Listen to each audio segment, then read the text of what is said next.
예, 하나님의 말씀 요한계시록 11장 15절 보시겠습니다.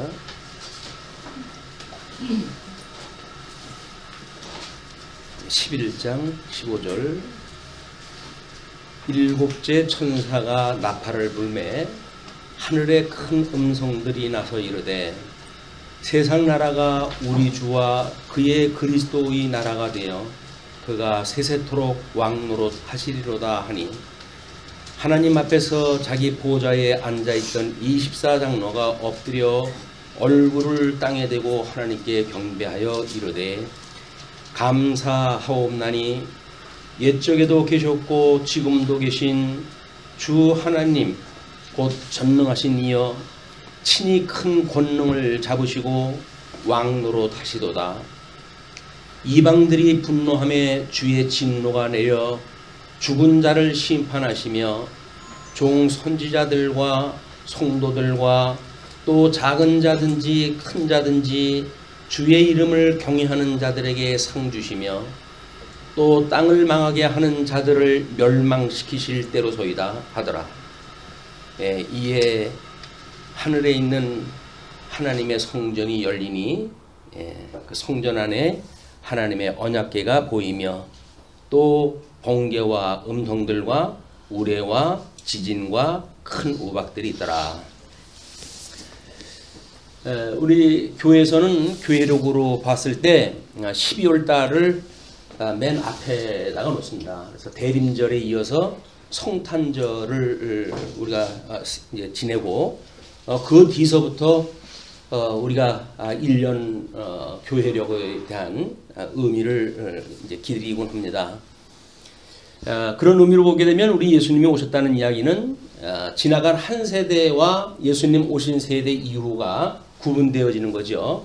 그걸 우리 일반적인 역사에서는 주님 오시기 전을 BC라고 이야기를 하고 주님 오신 이후를 AD로 구분했다 해가지고 역사를 계산했다 합니다. 그 이야기는 그만큼 예수 그리스도를 중심으로 해가지고 역사가 판이하게 나뉜다는 거거든요.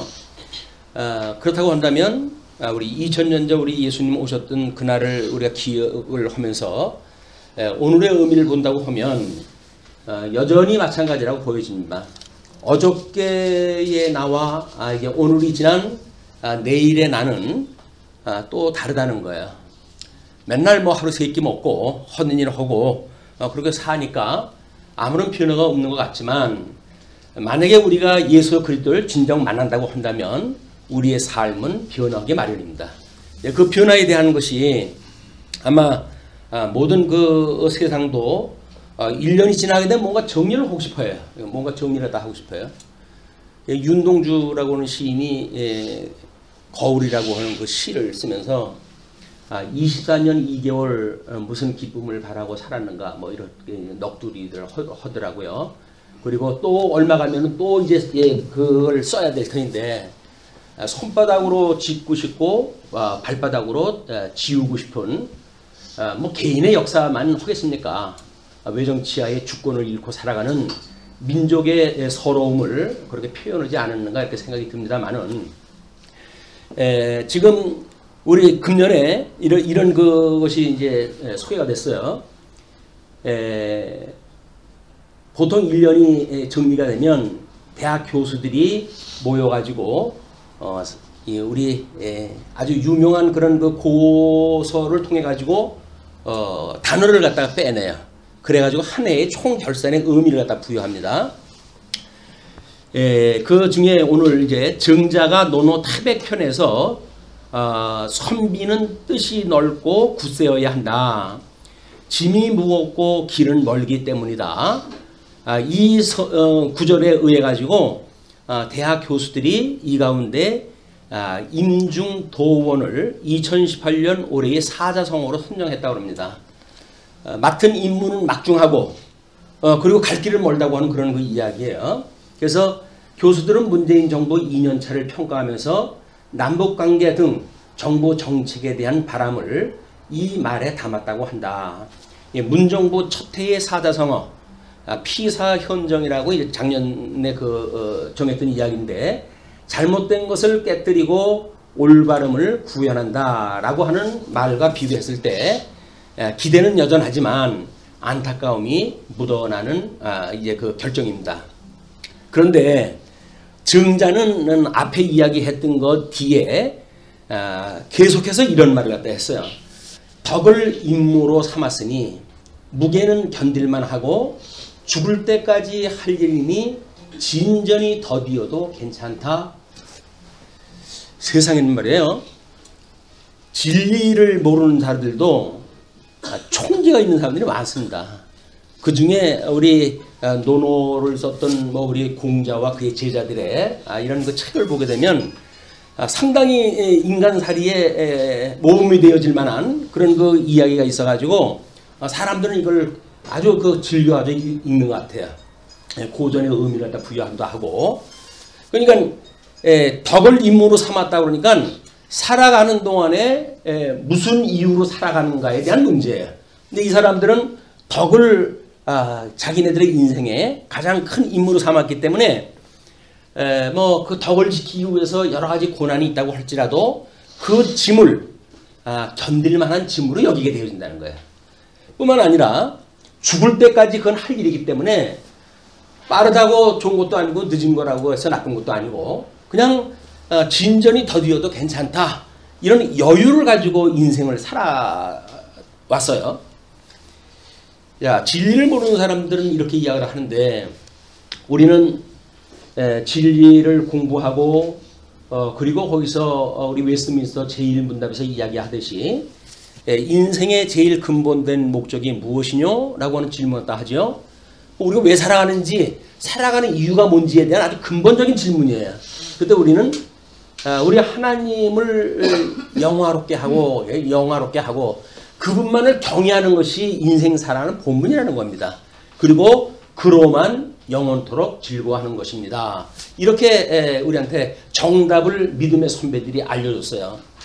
물론 가치관에 따라 다 다를 수가 있겠죠. 그러나 성경에서 말하고자 하는 인생의 본분, 인생관에 대한 제1 어떤 그것이 아마 교훈이 될지 모르겠죠. 그것을 하나님을 경외하는 것을 인생의 본분이라고 그랬으니까 우리 1년 살림을 돌아봤을 때 후회 막급인 일도 있을 터이고 아쉬운 것도 있을 터이고 때로는 안타까움이 있어가지고 내가 그때 왜 그랬지 라고는 후회도 있을지 몰라요. 그런데 우리 하나님을 경외한다고 하는 본분을 입장에서 본다고 하면 이루어진 것하고 이루어지지 않은 것하고 사실은 다를 게 하나도 없어요.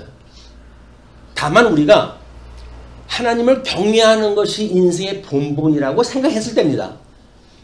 만약에 본분이 우리의 어떤 살아가는 본분이 거기에 있지 않다고 한다면 우리 수많은 각자의 그 목적이 있으니까 안 이루어졌다든지 이렇게 되면 허망스럽기도 하고 떠오르는 새해를 갖다 보고 소원을 갖다 빌었는데도 불구하고 소원이 이루어지지 않은 걸로 해가지고 얼마나 우리가 서럽겠어요. 그런데 만약에 인생에 사는 본분이 성경에서 가르친 대로 하나님을 경외하는 데 있다고 한다면 우리는 허튼 일 때문에 이 세상을 고민을 하면서 살아간다는 거예요. 그 본분을 우리가 제대로 파악이 되어지게 되면 우리는 우리 공자가 이야기했듯이 진전이 더디어도 괜찮다고 그러는데 그 일이 설사 실패한들 그것이 우리한테 무슨 그 영향력을 미치겠어요? 근데 우리는 그것 때문에 일비하고 그것 때문에 일이하거든요. 근데 그것이 우리들의 하나님의 말씀을 공부하고 그걸 본분을 가지고 살아간다고 하는 우리지만 여전히 세상사에 휘둘리고 살아간다는 겁니다. 세상사라고 하는 것은 사망 권세가 끊임없이 공부를 갖다 해오는 거 아니겠어요? 그런 그 입장에서 아마 금년에 이제 그 성탄절에 강론을 준비하다가 요한계시록 우리 공부하던 것 지난주에 지금 그 21절 아니요 11장 14절로 해가지고 끝이 났어요. 그걸로 끝이 나는데 다시 연결되어지면서 보니까 이제 여기서 지금 12장에서 전개해야 될 뭐 새로운 그런 세계가 열리는데 그걸 앞둬가지고 있는 부분이 지금 11절에서부터 19절까지의 내용이에요. 그래서 아마 이 성경을 이렇게 장절로 나누던 인쇄업자가 이걸 나눴다고 그러는데 나눌 때에 적어도 11장을 끊을 때 거길 끊은 것이 아닌가 이런 생각이 들어요. 근데 그것 때문에 성경을 또 뭐 주석하는 사람들은 11장까지 어떤 의미를 같이 두기도 합니다. 작은 제목을 여기다 덧붙여가지고 분명히 둘째 화는 지냈다고 그런데도 불구하고 그걸 둘째 화 뒤에다가 붙여가지고 주석을 하시는 분들도 없지 않아 있어요. 근데 이런 그 문제가 우리가 성경을 어떻게 이해하는가에 대한 문제입니다. 근데 우리 지난 시간에 이야기했던 것처럼 주보에 우리 순서 나와져 있는 오른쪽에 그 첫째 번 문단을 보시게 되면 유대인들은 구약의 예언대로 메시아가 오실 것을 믿었다. 대망사상이라고 이렇게 이야기를 했어요. 예수님을 이 구약 성도들은 우리 예수 그리스도라고 그러잖아요. 예수 그리스도라고 하는데 이 그리스도는 메시아를 이야기하는 겁니다. 기름 부음 받은 자. 기름 부음 받는다는 이야기는 그때 선지직을 감당할 사람들, 왕직을 감당할 사람들, 제사직을 감당할 사람들에게 하나님께서 기름을 부으는 거예요. 이 기름을 부어가지고 하나님의 사역자로 쓰시는 겁니다. 이걸 우리가 예수 그리스도의 직임이라고 이렇게 신학적으로 구분했다 하지요.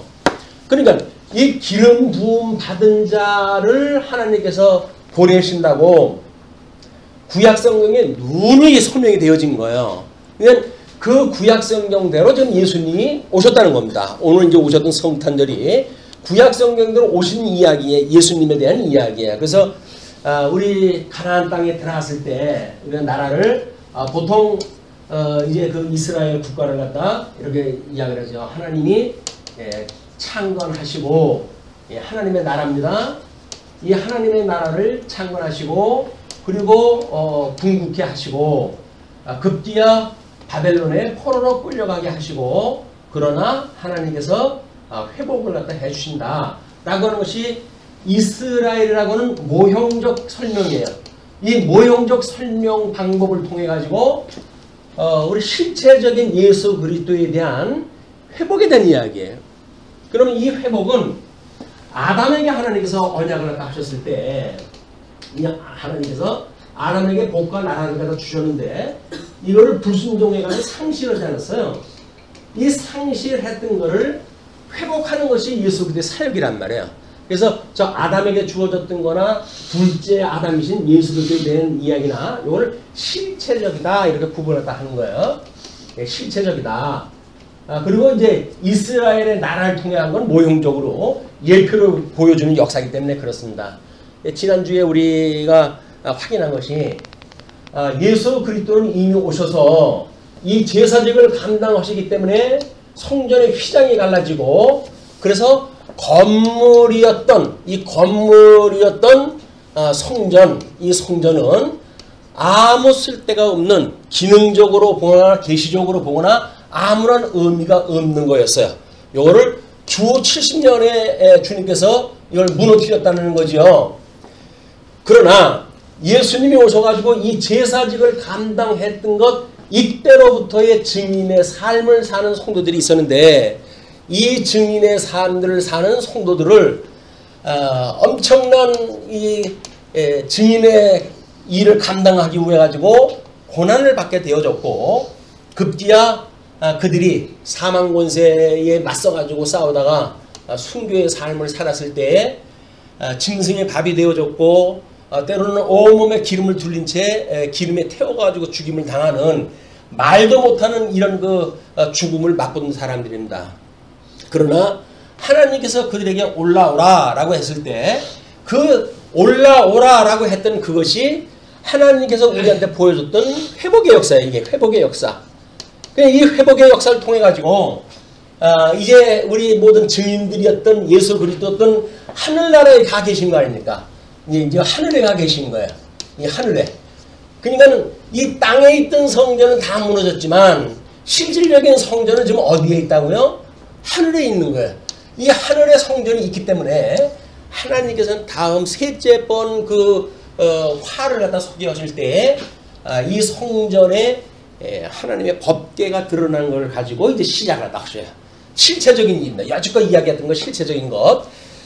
우리 그 주보의 내용을 보시면 이렇습니다. 유대인들은 구약의 예언대로 메시아가 오실 것을 믿었다. 유대인들은 메시아가 갈릴리로부터 오시지 않고 베들레헴으로부터 오실 것을 알고 있었다. 또 그들은 메시아가 유대인의 왕이 될 것을 알고 있었으며 그가 이적을 행할 걸 또 알고 있었다. 유대인들은 오실 메시아가 예언자일 것과 그가 신비스럽게 나타나실 것을 알고 있었다. 그리고 유대인들은 메시아가 다윗의 계통에서 태어날 것을 알고 있었다. 구약성경에서 이야기했던 것이 다 그 이야기들이거든요. 그러니까 이 사람들은 성경 전체적인 어떤 구조를 가지고 안 것이 아니라 성경 구절 하나하나를 수없이 반복해서 읽다가 읽으면서 깨달은 것이 이거 장차 예수님이 오신다는 이야기였었네. 그렇게 되는 거예요. 근데 우리의 성경신학이 진전적으로 발전하고 21세기에 와가지고 우리가 뭐 메타성경 신학이라고 하는 걸 가지고 이제 성경 구조를 생각하다 보니까 구조적으로 이 창문이라고 하는 건 예수 그리스도의 강탄에 대한 이야기였었고 예수 그리스도의 고난에 대한 이야기였었고 예수 그리스도의 죽으심에 대한 이야기였었고 예수 그리스도의 부활에 대한 이야기였었다. 이렇게 우리가 본 거예요. 구조를. 그러니까 이 창건서부터 회복에 이르는 이야기는 전부 역사입니다. 역사 이야기예요. 그런데 하나님께서 하나님을 계시하시는데 단순한 역사 이야기를 왜 쓰셨을까요? 여기에 신학적인 의미가 없다고 한다면 이 역사는 한날 우리 아이들에게 들려주는 옛날 얘기 지나지 않습니다. 하나님이 당신의 영광을 계시하시기 위해서 지금 성경을 기록해 오셨다고 그러지 않았어요? 그럼 이 하나님의 영광, 이 하나님의 영광을 우리가 본체가 되신 걸 우리가 성부 하나님이라고 이렇게 이야기한다. 영광의 본체, 이 본체를 성부 하나님, 이거를 이제 우리 예수님한테 광채로 해가지고 좀 보내주신 거예요. 광채로 해가지고. 그럼 우리 하나님이 유대인들 질문에 그렇게 이야기를 합니다. 어떻게 하는 것이 하나님의 일을 갖다 하는 겁니까? 라고 이야기를 하니까 내가 보낸 자 예수 그리스도를 믿는 것이 내 일을 하는 거야. 그렇게 이야기를 하셔요. 그러면 저 처음부터 시작되는 하나님의 일은 뭐예요? 이 하나님의 일, 이걸 우리가 하나님의 사역이라고 이렇게 이야기를 한 겁니다. 그러면 우리 창조 사역과 섭리 사역이라든지 이거 구분을 갖다 해가지고 성경을 그동안 요한계시록으로 풀어나갔잖아요. 그러니까 하나님의 일이라고 하는 건 한마디로 예수 그리스도를 언약하시고 예수 그리스도를 통해서 성취하셨던 그것이 하나님이 하신 일인 거예요. 그럼 우리가 하나님의 일을 갖다 뭘 한다 뭐 해가지고 대단한 걸 하는 것 같지만 하는 거 없어요. 그냥 이분을 믿으면 돼요. 무슨 소리냐, 내가 이것도 하고 저것도 하고 그러는데 왜 수고를 안 한다고 그러냐 라고 이야기하다 하지만 이 짐은 예수 그리스도께서 이 짐은 세상 짐과 달리 우리 예수 그리스도께서 지게 하시는 짐이기 때문에 이건 가벼운 거예요. 가벼운 거. 그래서 우리가 지지 못할 짐을 하나님께 주시지 않습니다. 그러니까 우리가 지금 이 가벼운 짐을 짓고 주며 몸된 교회 증인의 역할을 한다는 이야기는 뭡니까? 내가 하는 게 아니에요. 하나님께서 할 여건 주시고 조건 주시고 환경을 줘가지고 그만큼 지고 가는 거예요. 그게 우리는 대단하게 무슨 일이라도 하는 것 같은데 그렇지는 않습니다. 또 그렇게 대단한 거 아닌데 생색을 내요. 왜 우리가 그냥 하나님이 은혜로 붙들어가지고 이 세상에 죽었음을 불러가지고 이 일을 갖다 시키시는데 감지덕지죠. 감지덕지. 어떻게 나 같은 죽었던 인생을 살리셔가지고 주님의 사역자로 이걸 세우셨습니까? 하나님의 이 증인으로 세우셨습니까? 이걸 우리 감사하게도 할 일이라고요. 그래서 죽음을 맞서가지고 싸웠던 믿음의 용사들이 하나님 앞에 이리로 올라오라 라고 하는 이야기와 함께 승천했던 것처럼 우리들도 끊임없이 주님의 말씀을 들어요. 고난이 있을 때마다 뭐라고 해요? 힘들 때마다 뭐라고 그러죠? 주님이 나한테로 오라는 거예요. 나한테로 오라는 거예요. 역사적으로 해가지고 이리로 올라라 이렇게 이야기를 하지만 성령이 오셔가지고 나한테 오라는 이야기는 뭐예요? 내가 하는 거니까 그걸 바로 알아야 네가 실수가 없는 거야. 네가 뭘 한다고 생각하면 너 이거 전부 일이 꼬이니까 그냥 하나님이 하시는 일이야. 그러니까 너는 그 일을 믿고 그리고 감사하고 동참하면 돼. 왜? 너는 사역자로 하나님 세워줬으니까 이것이 은혜로 준 거 아니겠니? 그 은혜로 준 거니까 은혜에 감사를 갖다 해야지. 그 은혜를 갖다 감사치 않고 내가 뭘 했다고 착각을 하게 되면 바리새인들하고 다를 게 아무것도 없다는 거예요. 예수님 오셨을 때 이 사람들이 전부 대망 사상을 가지고 살았던 사람들인다. 왜? 이 언약 때려졌던 거니까. 이제 그 메시아만 오게 되면 뭐 그때는 이제 로마 우리 학정 밑에 있었으니까 로마 제국을 무너뜨리고 그래서 다윗과 같은 왕이 등장했다 해가지고 이제 우리 로마 제국을 무너뜨리고 그거로부터 나를 구원했다 해내시겠다. 우리를 구원해내시겠다. 민족적 해방에 대한 걸 이들이 기다렸다 했단 말이에요. 자, 그러나 예수님이 내가 이 성령에서 온다고 했던 그 이야기는 지금 어린 양 권세를 가지고 오셨던 이 메시아로 오신다는 이야기지. 너희들이 이렇게 말하고 기대하는 것처럼 역사적 정치적 메시아로 오는 게 아니야. 나는 실제적으로 너희의 조상 저 아담으로 인해 가지고 너희들이 모두 저주 아래 있었기 때문에 그 저주 아래 있는 너희들을 구하려고 내가 온 거야. 이걸 이야기해 주시는 거예요. 그럼 우리 예수님이 오셔가지고 하시는 일은 뭡니까? 사망 권세의 종로로 타던 우리를 대신 우리의 모든 저주를 지시고 우리 갖다 용서해 주신다는 거 아니에요? 그래서 우리 예수 그리스도와 주님의 몸된 교회를 뭐라 그러세요? 한마디로 하나라고 그러죠. 하나. 이 몸된 교회와 예수 그리스도는 하나인 거야. 하나. 이걸 대적하는 이 사단의 권세들은 뭘까요? 마찬가지예요.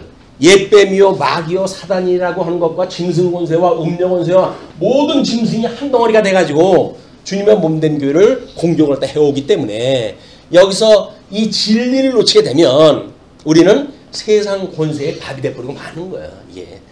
그래서 우는 사자와 같이 할 수만 있으면 택한 자라 할지라도 이게 두루 삼킬 자를 삼키려고 하는 사단의 음모를 우리가 분별하다 해내야 돼요.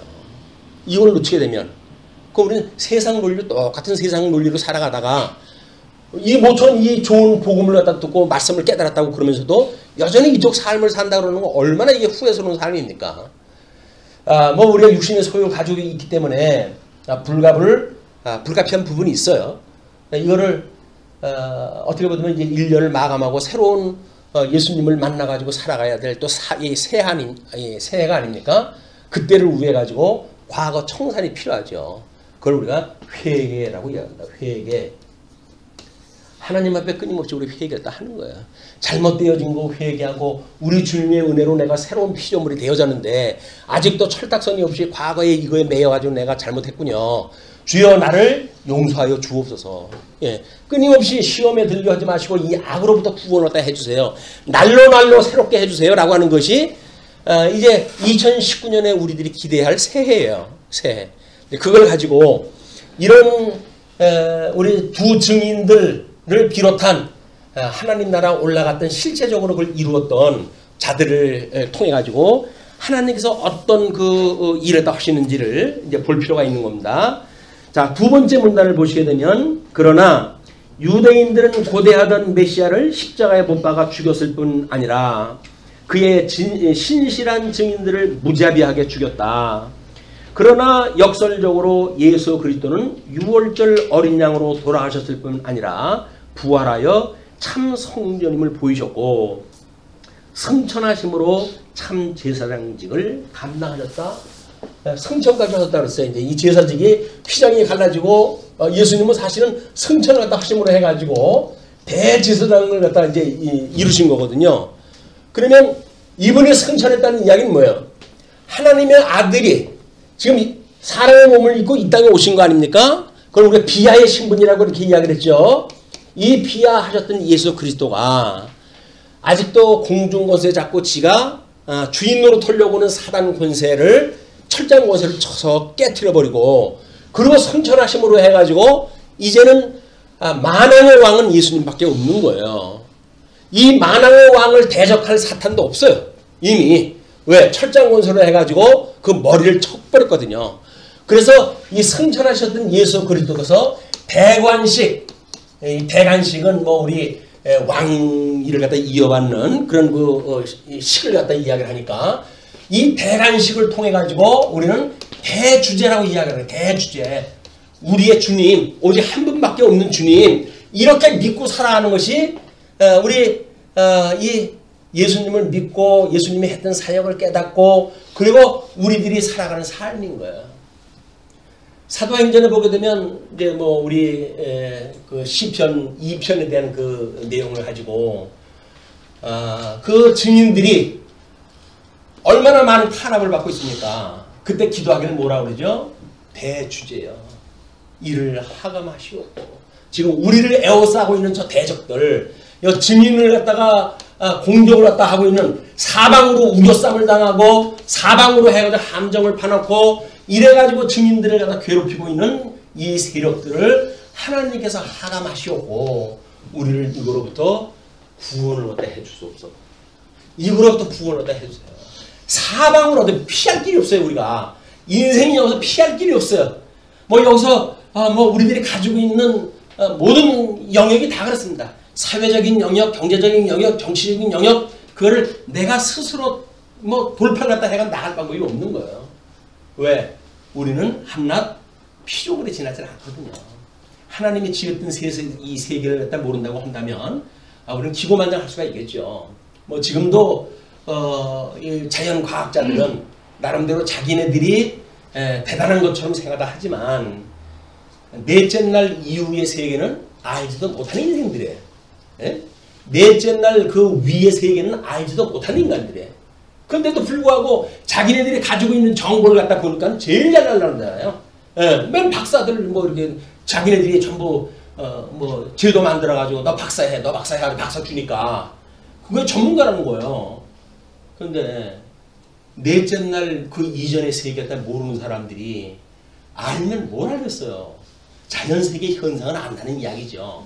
예, 현상을 아는 걸로 끝인다고 한다면 우리 여기서 이리로 올라오라 라고 했던 주님이 우리한테 위로가 될 게 뭐가 있겠어요.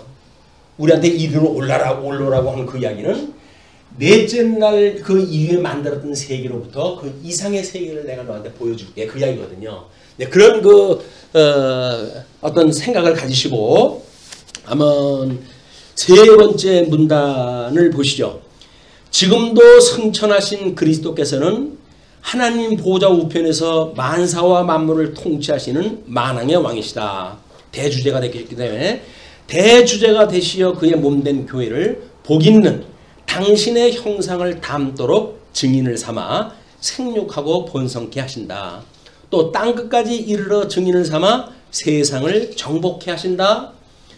우리 예수님이 대주제가 돼가지고 주님의 몸된 교회가 이 죽기에 붙어져 있는, 연합되어져 있는 하나의 생명이기 때문에 이제는 증인이, 그래서 이런 거를 세상의 모든 것들을 갖다 통치할 능력을 이제 회복이 되어진 거예요. 통치 능력을. 아담으로 인해 가지고 잃어버렸던 그 통치 능력을 우리는 예수님으로 인해 가지고 받게 되어졌다. 성도들의 사는 삶은 세상의 이 어둠의 세계, 이 어둠의 세계의 공격을 스스로 우리 하나님께 기도하고 성령의 은혜를 입게 되어지게 되면 어둠의 세력과 맞서가서 싸울 수 있는 사람들이 이제 질질 끌려가는 게 아니라 맞서가지고 대응을 할 이런 적극적 이런 그 성도의 삶을 살아갈 수 있도록 하나님께서 역사를 하신다는 거예요. 자, 그래서 그런 그걸 가지고 계시록 11장 15절을 보시게 되면 음성이 그리스도 왕권을 찬양하는 일곱째 나팔 이상에 대한 이야기입니다. 자, 그러면 일곱째 천사가 나팔을 불매 하늘에 큰 음성들이 나서 이르되, 큰 음성이니까 천상적 이야기일 거예요. 이 말이 여기서 들리는 이 음성이 들리고 있으니까 이 음성은 적어도 천군 천사들의 이야기겠죠. 이 세상 사람들이 모르는 천군 천사의 소리가 지금 들리는 거예요. 저 위에 하늘로부터 지금 천군 천사의 소리가 들리는 거예요. 그 소리가 들리는데 이렇게 이야기를 합니다. 그 음성이 나서 이르되 세상 나라가 우리 주와 그의 그리스도의 나라가 되어, 그동안 누구의 나라요? 우리 아담이 에덴에서 쫓겨났을 때 저주받은 땅에 우리가 태어난 거 아닙니까? 그러니까 이 세상은 사단이 왕노릇하는 곳이었어요. 사단이 왕노릇했던 곳인데 이제 그 하늘에서 나는 음성이 하는 이야기가 사단이 왕노릇하던 그런 나라가 아니라 그 이야기예요. 세상 나라가 우리 주와 그의 그리스도의 나라가 되어 그가 세세토록 왕노릇하시로다. 이제 이 세상의 왕은 누구라고요? 이 세상의 왕은 누구라고요? 대주제 되신 우리 예수 그리스도예요. 이분이 이 세상 모든 걸 통치하신다니까요. 우리가 그분으로 말미암아서 죄사함을 받았습니까? 그분으로 연합돼 가지고 새로운 피조물이 됐습니까? 그럼 우리가 누구한테 하소연을 어떻게 해야 돼요? 주님 앞에 하소연을 하는 거예요. 그걸 우리가 기도라고 이야기를 하는 겁니다. 기도라고 하는 것이 주님 이 사단의 공격 때문에 제가 길을 못 피겠어요. 저한테 말씀의 능력을 주셔가지고 이 사단으로 하여금 제압할 수 있는 권능을 주세요. 그 이야기 아니에요. 왜? 땅끝까지 이르러 증인이 돼야 되는데 이 증인이라는 건 뭐예요? 내 생각 가지고 살아가는 게 증인이 아니잖아요. 예수 그리스도인 걸 증거를 해야 되니까 우리들의 모든 삶에서 드러나는 게 누굴 드러내는 거예요? 예수 그리스도를 드러내는 증인의 삶이 되어지는 거예요. 예수 그리스도 증인의 삶을 산다고 한다면 뭐 우리 사회적인 영역이나 경제적인 영역이나 정치적인 영역이나 이런 것들이 과연 어떻게 이걸 증인의 역할답게 우리가 누리고 살 것인가, 그를 믿음의 선배들은 창세기 1장 28절에 대한 거를 이거를 도덕법이라고 이렇게 이야기를 해놓은 거예요. 하나님께서 양대 언약을 주셨을 적에는 이미 모든 법체계가 완성되어진 겁니다. 그렇잖아요? 하나님 나라를 약속했는데 그 나라의 법체계가 없을 수가 없잖아요. 그러니까 우리 뭐 웨스트민스터 신앙 고백에서 십계명에 대한 걸 왜 그렇게 자세하게 설명을 해놨을까요? 우리 예수님으로 인해 가지고 율법 다 이루셔가지고 난 아무 상관도 없는 걸 왜 지지리 뭐 시시콜콜하게 전부 끄집어내지? 라고 이야기하죠. 아주 짜증나요. 예. 그래 안 읽으려고 그래. 예수님으로 다 이루어진 걸 가지고 그래, 지금 이걸 왜 읽어야 돼? 이렇게 이야기하는 거거든요. 여전히 사단의 영역 속에서 이 도덕법 하나님이 좋아하시는 거를 방해를 받고 있다는 겁니다. 이게 어떻게 방해가 받고 있는지, 어떻게 그걸 우리가 돌파해야 되는지 그걸 믿음의 선배들이 우리가 친절하게 가르쳐 준 거예요. 그런데 뭐 우리는 이 줄거리만 알면 되잖아요. 그래서 위로는 하나님을 사랑하고 아래 뭐 이웃을 내 몸같이 사랑하라. 율법의 강령으로 해가지고 퉁 쳐버리고 마니까 악마는 어디에 있다고요? 디테일에 있는 거예요. 디테일에 큰 거 뭐 이래 가지고 그냥 얼추 이렇게 아는 거 이런 거 가지고는 우리 걸릴 게 없어요. 문제는 우리 삶의 일거수일투족 조그만 거에 우리가 시험에 걸릴 일이니까요. 구원받는 거 구원받았다고 하는데 우리가 이 신앙생활을 하면서 그거 부정당하는 일 별로 없어요. 그럼 어떤 일로 드러난다고요? 증인의 삶을 통해 드러날 것이 못 드러나는 거예요. 그게 마귀가 우리를 붙들어내는 일들이란 말이에요. 그거로부터 우리가 참 자유를 갖다 주셨는데 주님께서는 이 사단이 얽매여져 있던 종노릇하고 있던 우리에게 자유를 주셔서 자유를 선언했어요. 이 증인은 그래서 이 사단의 무리로부터 이 세상의 무리로부터 따로 불러냄을 받았다고 해서 요거를 교회라고 이야기를 하는 거예요. 교회. 이걸 우리가 웨스트민스터 신앙 고백을 갖다 할 적에는 우리 가시적인 교회, 이 지상교회를 갖다 이야기를 하죠. 그러니까 유형교회라고 하는 것과 이거로부터 일어난 여기는 무형교회, 무형교회. 하나님께서 이미 하나님의 나라를 여기서 펼치고 계시니까 이 무형교회를 유형교회를 통해 가지고 우리한테 확인을 시켜주고 있는데 여기서 이것이 믿어지면 제대로 살게 되겠고 이걸 제대로 안 한다고 한다면 이걸 믿지 않는다는 이야기란 말이에요. 같은 맥락 아니겠어요? 이 같은 교회인데 세상에 사는 거고 영혼은 세이고 다른 게 아니에요. 똑같은 건데 이걸 하나님께서 우리한테는 유형교회를 통해 가지고 이걸 끊임없이 시험을 갖다 하시고 그리고 우리는 믿음을 갖다 굳게 해가시고 이런 훈련을 시키신다. 그리고 우리가 익힘 공부라고 이렇게 이야기했어요. 익힘 공부. 이건 뭐 때로는 경건의 연습 이렇게 이야기를 하죠. 경건의 연습. 물론 공자라든지 이런 사람들 보게 되면 육체의 연습들을 하는 사람들이다. 예? 육체의 연습은 작은 어떤 그런 효과는 있겠지만 경건의 연습이야말로 너희들한테 필요한 것이다. 예, 성결의 영, 우리 성령께서 주시는 하나님의 선한 뜻을 통해 가지고 끊임없이 영적 제사로 해가지고 영적 예배, 신령한 제사를 통해 가지고 경건의 연습을 하는 것이 성도들의 삶이라는 거죠. 자, 그렇게 됐을 때 이제 그렇게 그리스도의 나라가 되어서 그가 세세토록 왕노릇 하시도다 하니, 하나님 앞에서 자기 보좌에 앉아있던 24장로가 우리 4장과 5장을 소개했을 때 천상 예배 장면에서 소개됐던 그런 24장로요. 24장로가 엎드려 얼굴을 땅에 대고 하나님께 경배하여 이르되, 그 경배하는 내용 그 이제 뒤에 성경 구절입니다.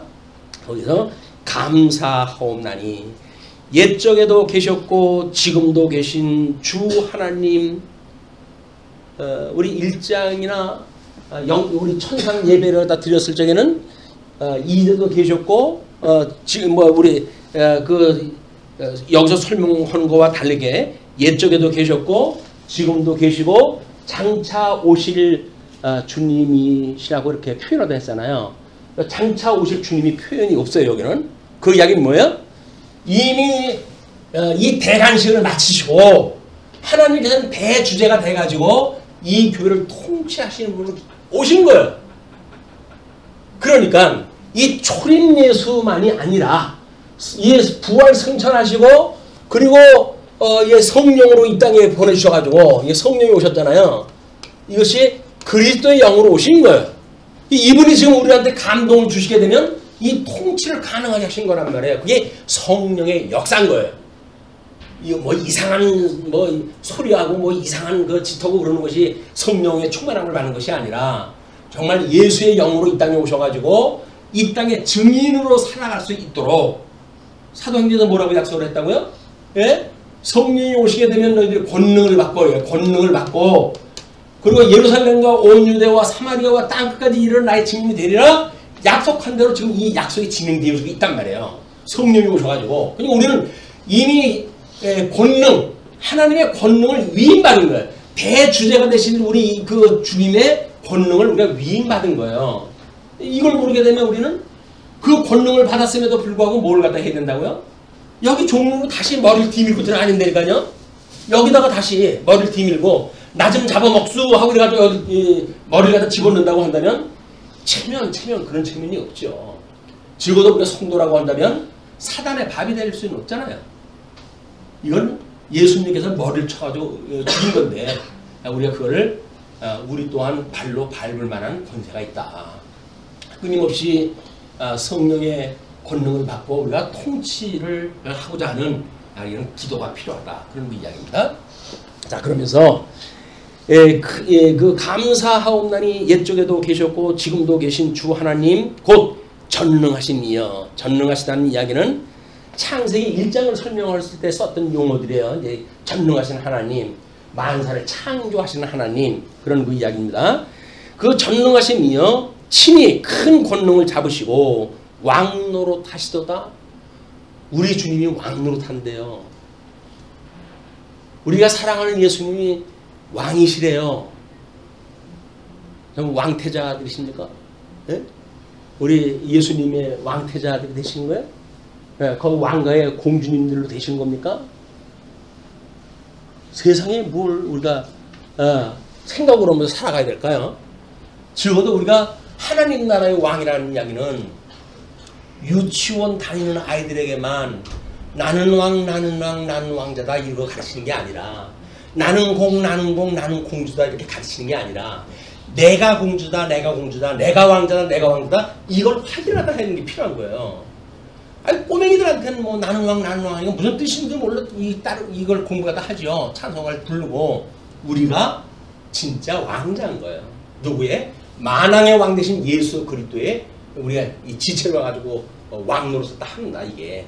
그래서 우리를 우리 그 요한계시록을 뭐로 불렀다 그랬어요? 증인을 다 불렀을 때 불렀던 내용이 뭐예요?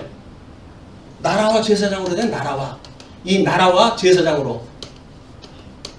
그럼 이 나라는 통치를 갖다 해야 하는 게 하나님 나라 백성들 아닙니까?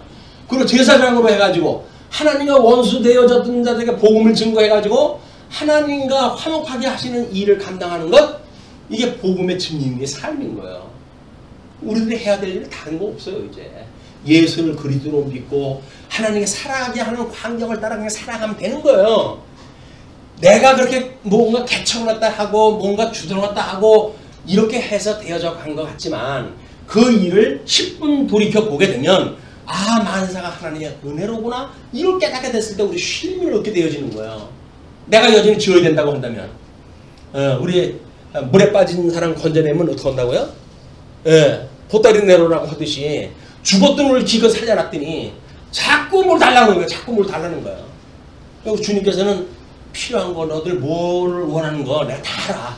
그런 건 구하지 않아도 알아. 왜? 이방인들이 다 그걸 구하고 사니까 그냥 너희들은 오직 그의 의와 나라만을 구하라. 나라와 의와 나라만을 구하라. 이 기도의 내용이에요. 이것만 구하게 되면 나머지 건 우수마을 다 주신다는 이야기 아닙니까? 그럼 하나님께 주신다고 한다면 그동안 내가 땀 흘려가지고 내가 했는데 무슨 소리야? 이런 얘기가 나오잖아요. 그것이 주님께서 지게 했던 짐이란 말이에요. 주님께서 지게 하셨던 가벼운 짐. 물론 육신을 가지고 살아가니까 땀을 흘리죠. 그건 이미 아담이 상실했을 때도 주었던 저주예요. 땀을 흘리지 않고는 먹거리를 갖다 해결할 수 없도록 하는 저주를 갖다 주신 거예요. 근데 영혼은 구원을 받았지만 육체는 아직도 그 저주 아래 살아가니까 땀을 흘려야 우리가 먹거리를 갖다 구한다는 이야기는 맞죠. 그러나 그 땀을 흘린다고 하는 그 이야기는 하나님이 저주받았다고 하는 걸 기억나게 하는 일이지 내가 땀을 흘렸기 때문에 무슨 이 먹거리가 해결되는 게 아닙니다. 하나님께서 먹거리를 주시기 위해서 땀을 흘리게 하신 거예요. 역으로. 근데 우리는 착각을 했다 하죠. 내가 뭔가 능동적으로 하고 주님은 그 이후에 뭐 조금 뒤에 지금 보살펴 하나 주거나 이렇게 하신다고 생각할 때 그렇지 않다. 하나님께서 모든 환경 다 천지 만물 다 지으시고 그리고 하나님께서 우리를 섭리해 가진 일이니까 그런 주님을 바라보고 사는 새해가 됐으면 좋겠다 하는 생각이 들어서 이 말씀을 소개했다 하는 겁니다. 자, 그러면서 이제 그 18절입니다. 이방들이 분노함에 주의 진노가 내려 죽은 자를 심판하시며. 자, 이방들이 여기서 이제 이거 전부 이방들이래. 요것만 탁자들이고 이건 이방의 나라인데 전부 이 이방은 연합전선으로 다 필간했어. 세를 모아가지고 야, 이걸 우리 힘이 합치면 된다. 그래가지고 세를 모아가지고 하나같이 대적한다 하는 거예요. 하나같이 대적한다 한다. 시편 2편의 이야기가 이거예요. 그래서 우리가 시편의 1편을 하나님의 의에 대한 언약시로, 시편 2편을 하나님의 나라의 언약시로 이렇게 그 시편의 구조를 갖다 짠 것도 바로 그런 그 의미입니다. 하나님의 나라는 열방이 얼마나 분노하는지 몰라요. 지네들끼리 술을 쓰고 뭐 별수를 다 써요. 이렇게 술을 갖다 쓰고 있을 때 여기 우리가 휘둘릴 필요가 없잖아요. 왜? 이건 지네들이 살기 위해서 그렇게 하는 건 당연지사니까 하나님께서 우리를 붙들고 계시게 되면 이들의 그 분노하고 뭐 의논을 갖다 하고 계획을 짜고 하는 것들이 허사라는 겁니다. 허사. 얼마나 허망스럽겠어요. 이걸 계획을 갖다 했는데 모든 아주 올인을 갖다 해가지고 계획을 세운 거 아닙니까? 그래가지고 공격을 갖다 했는데 이게 안 돼요. 그래 허망스러운 거예요.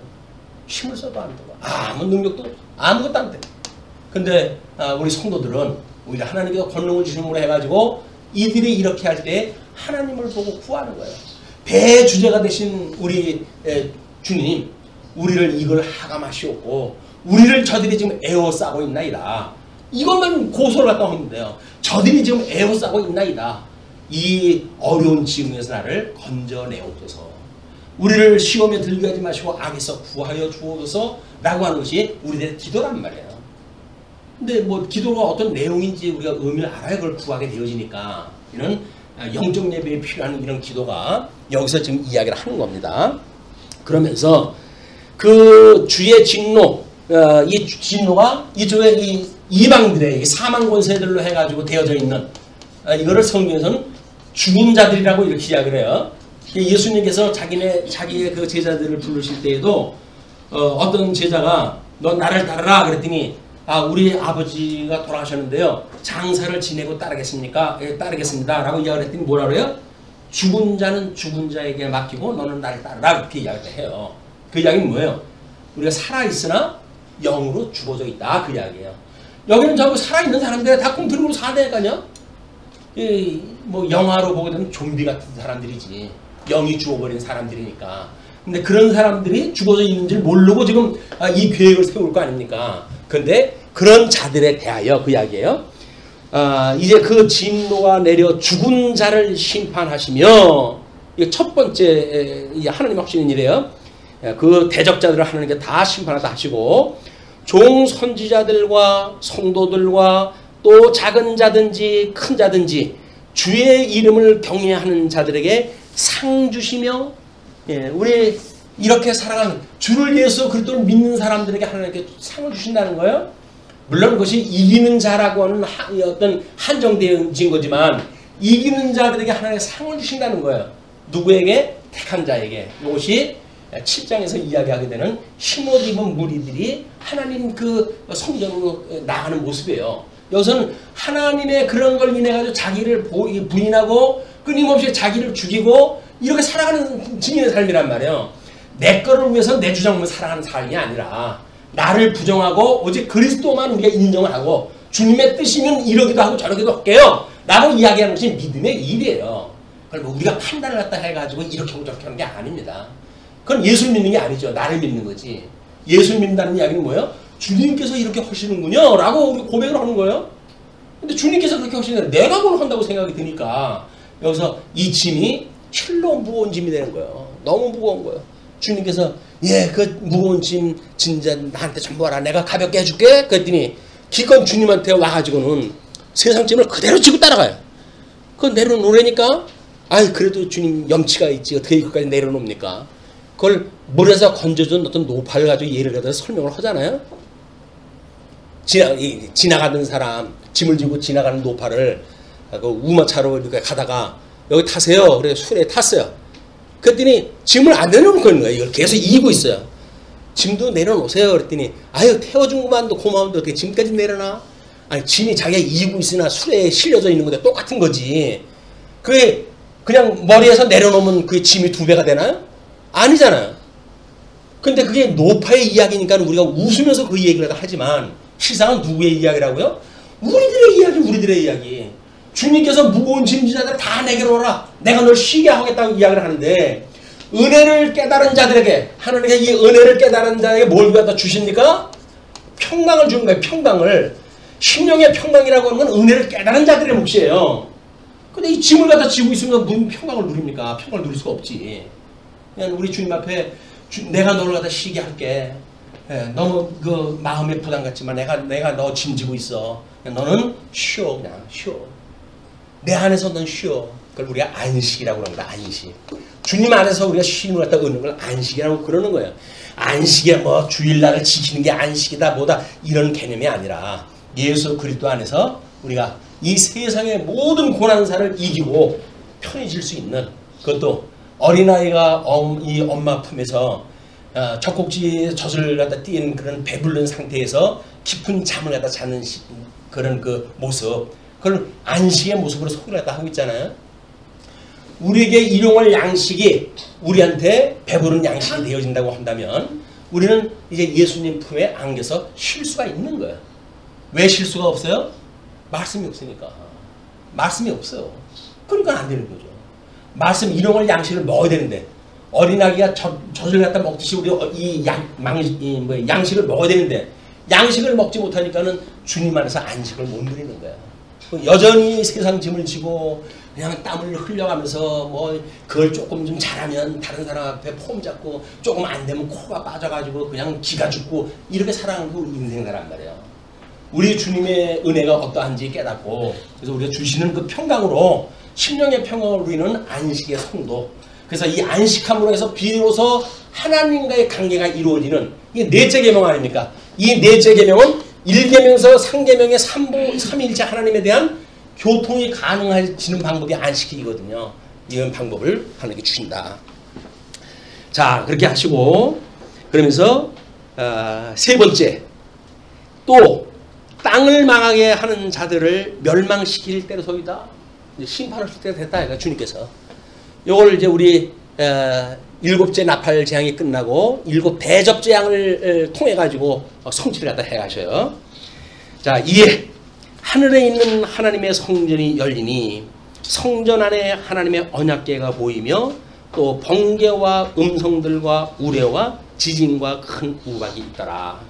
요거는 다음 시간에 서문으로 해가지고 이제 쓰도록 하겠습니다. 요 구절을. 그래서 연결이 이렇게 매끄럽게 될 것 같아요. 자, 그렇게 했을 때 주보의 맨 마지막 그 문단입니다.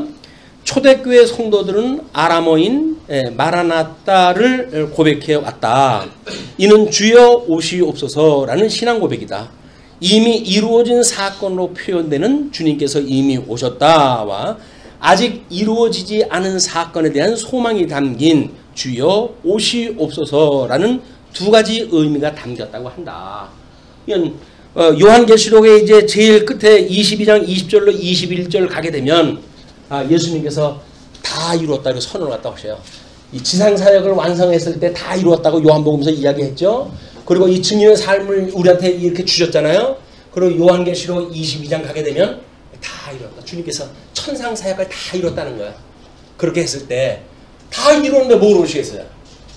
우리 데리러 내려오셔야지. 이제 집이 완성이 됐고 우리가 거처할 집이 완성이 됐으니까 우리 신부되는 신부들을 데리러 우리 주님께서 오신다. 그때까지 우리가 그 주님을 맞이하는 신부의 모습으로 경건한 삶으로 기쁘고 즐거운 그런 그 기대감을 가지고 사는 성도의 생활이 되어졌으면 좋겠습니다. 이것이 요한계시록 공부하면서 소망하게 되는 우리의 신앙 고백이라고 생각이 듭니다. 네, 기도하시죠.